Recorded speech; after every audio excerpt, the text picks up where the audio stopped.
¿Hacemos laburar al muchacho? Y ya que estamos, Vamos a hacer lo que pueda. La semana pasada traje un informe sobre cómo el humor siempre estuvo presente en las crisis y sobre todo en las crisis financieras y tuvo buena repercusión, me lo comentaron bastante, así que traje una segunda parte y hoy voy a hablar de una cosa. Vamos a poner la primera placa primero para ponernos en clima. Nos vamos a ir hasta el año 1847. Este cuadro se llama La burbuja de los mares del sur. Es una pintura que hizo un británico, un discípulo mío, Como dice del propio. que hacía murales en el Palacio de Westminster, digo, por si no lo conocían. Hizo esta historia, muestra lo que llaman el Exchange Alley, que era un callejón en la ciudad de Londres, donde se juntaban para intercambiar bonos y acciones. Y la escena se ubica principalmente justo en el apogeo de lo que luego se llamó la burbuja de los mares del sur. ¿Qué es la burbuja de los mares del sur? Se preguntarán algunos. Me gustaría contarla con algunos detalles porque es una historia deliciosa. Y para eso nos vamos a remontar aún más para atrás, al año 1711, y además vamos a cambiar de placa. Wow. Miren esta. Ahí está una ilustración de una gente voceando las acciones y hay una lista de commodities y otras de empresas ahí en el medio. Y llevan espadas para que aceptes el precio. Para el que está veces, caucionado. A veces se complicaba. ¿Vas a pagar la deuda o no? Bueno, resulta que en esa época el gobierno británico estaba en una situación de endeudamiento salvaje. no me digas. Ustedes saben, sostener un imperio no es barato. Entonces, en particular se habían gastado unas cuantas libras en la guerra de secesión española, ¿viste? Por meterse en todos lados. Entonces, para aliviar la carga de la deuda pública, pensaron en una idea infalible: echar mano a las finanzas creativas. Entonces, el ministro de Hacienda británico de ese entonces, que se llamaba Robert Hayley, se le ocurrió crear una empresa con el fin de que se hiciera cargo de una parte de la deuda. Porque recordemos que además del costo del pago del cupón, estaba el costo administrativo de pagar a un montón de acreedores, porque sin internet ni nada se hacía complicado. Entonces, en cambio, un solo acreedor era mucho más fácil de manejar.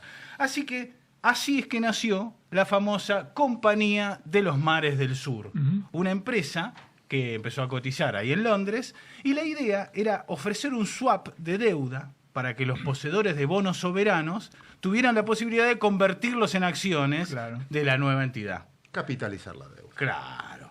Ahí están los boletos, de hecho, mira, dice, si se acercan, dice 1720, ¿ya? Las acciones. Es hermoso. Esos son los únicos que encontré, pero había algunos más en otros formatos.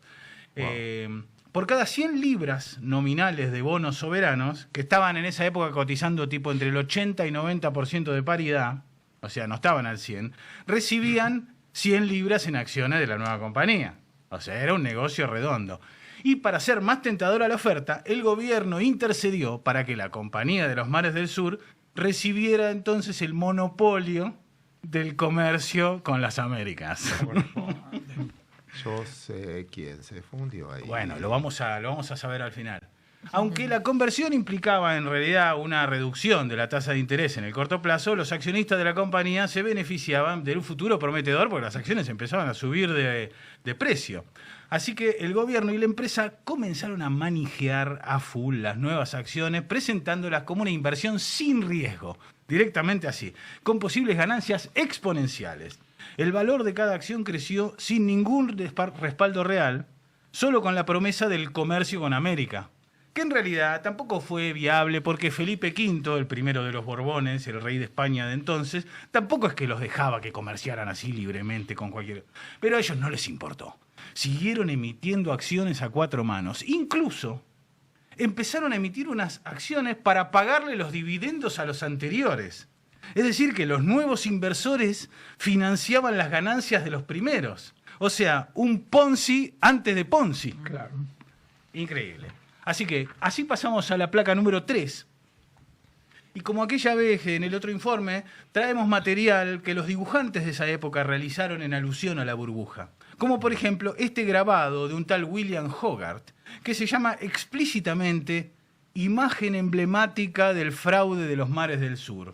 Es una imagen hecha en cobre, no sé cómo bien lo hicieron, pero en el año 1721, ahí nomás de la crisis, Y como siempre contiene varias mini escenas simbólicas. Si nos miran con atención, hay una calecita con una cabra, hay un diablo, un sátiro, hay uno al que lo azotan, hay un monumento al lado de que no se llega a leer, pero dice: a la memoria de la ciudad que destruyó la burbuja de los mares del sur. O sea, directamente.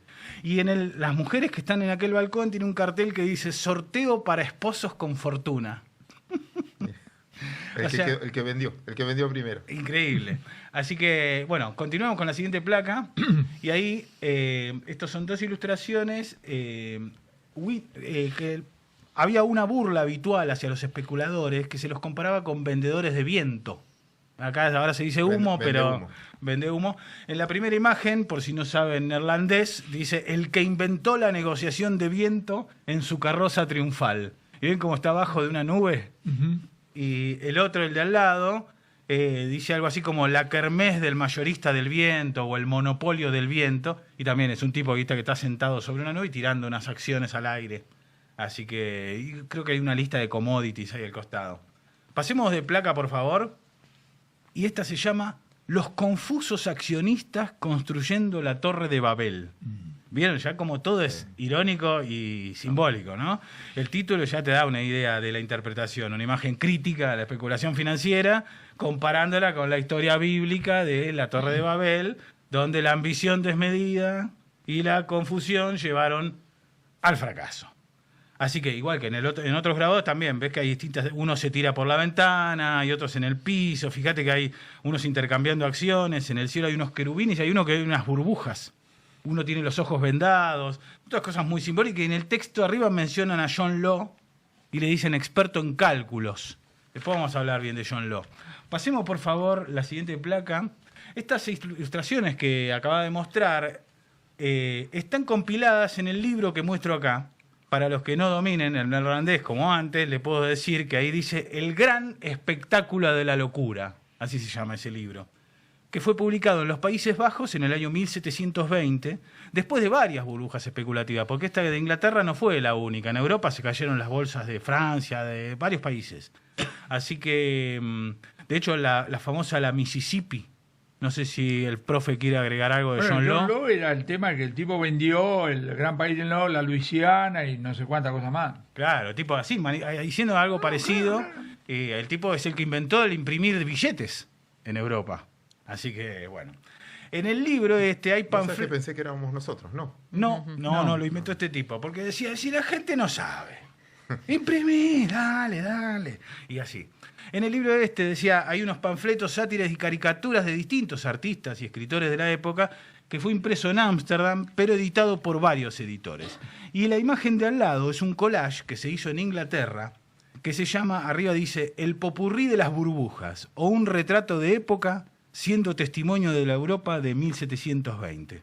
Y también ahí tiene un collage de varias crisis. Hay un niño abajo jugando con unas burbujas. O sea, es gracioso que lo decían en ese mismo momento. Entonces, siguiente placa, por favor, ya casi terminamos. Estas son unas tarjetas que salieron en Inglaterra, las Bubble Cards, directamente por este evento, que había un editor que se llamaba Thomas Bowles, que en Inglaterra que hizo una serie de cartas con toda la baraja, y tenían todas ilustraciones con textitos irónicos sobre este tema, sobre gente empomada que compró acciones de vendehumos. Así que y salió la siguiente, vemos que hay unas cartas también, pero estas están muy chiquititas, pero están en neerlandés ahí abajo, así que no lo vamos a poder ver tampoco. Pero ves que son las de corazones y las de picas, también tenían dibujos irónicos y todo. Así que vamos a ir a la casi última placa, y ahí tenemos a nuestro amigo Isaac Newton, que... Tal cual. Sí. Isaac Newton, para quien no saben, es el que inventó la gravedad, entre otras cosas, porque antes de él las cosas no se caían. Entonces, yo te iba a decir, la descubrió. Bueno, el tipo, además de otras cosas, hizo un montón del cálculo diferencial. Se lo afanó Leibniz, dice la mala lengua. Bueno, no ahí importa, hubo eso. una pelea. Pero no- lo trajiste ¿por qué? Porque era el director de la Casa de Moneda. Era, en un momento fue director de la Casa de Moneda, especialista en las falsificaciones. El tipo se iba y cotejaba que las aleaciones estuvieran bien alineadas y eso. Así que... Pero el tipo agarró y invirtió al principio. Ahí traje el gráfico. Newton invierte un poco cuando las acciones, en febrero de 1720, y sale cuando estaban en 300 libras más o menos. Se había ganado unas 7.000 libras, por lo que cuenta él en sus memorias. Y entonces se va feliz. Los amigos de Newton se hacen ricos. Porque siguieron. Claro, al tiempo dice, bueno, yo no me lo voy a perder, dice, pongo todo all in en la Compañía de los Mares del Sur, invirtió un montón y ahí nunca más. Llegó a 1.000 libras casi el pico del ATH por completo y a partir de ahí se desplomó en noviembre de 1720, ya estaba de vuelta en 150 libras. Y fue uno de los perdedores él. Y perdió unas 20.000 libras que a guita de hoy serían, los cálculos, 4 palos verdes. O sea, pobre. Como una de las mentes más brillantes de la humanidad cayó víctima de la especulación bursátil, ¿no es cierto? Bueno, pero es la caída de la manzana después. el, de ahí salió Apple. el rebote de la manzana muerta. Sí. Sería. Es decir, vos podés ser brillante y tomar muy malas decisiones. Hay Y- muchos casos. Pero Muchos casos. Bueno, 4 premios Nobel de Economía. Capital Long Term. Que la Reserva Federal bajó la tasa y era conducido por 3. Black and Scholes, bueno, lo hicieron. Uno de los dos creo que fue. Y Merton creo que también manejaba ese fondo. Maurice Allais, el primer francés que fue premio Nobel de Economía, hablaba, si recuerdo bien, de Galois. Una mente brillante, sabiendo que lo retaron a duelo por una mujer, ¿cómo corresponde? Sabiendo que lo iban a matar porque era un tarado desde el punto de vista del manejo de las armas, se pasa la noche postulando teoremas que no tiene tiempo de probarlos, sino simplemente dice, es así, y va y lo matan. Entonces, ¿qué dice Maurice Allais? Dice, una cosa es la inteligencia y otra cosa es la sabiduría para tomar decisiones. Tomando decisiones, un tarado, tipo.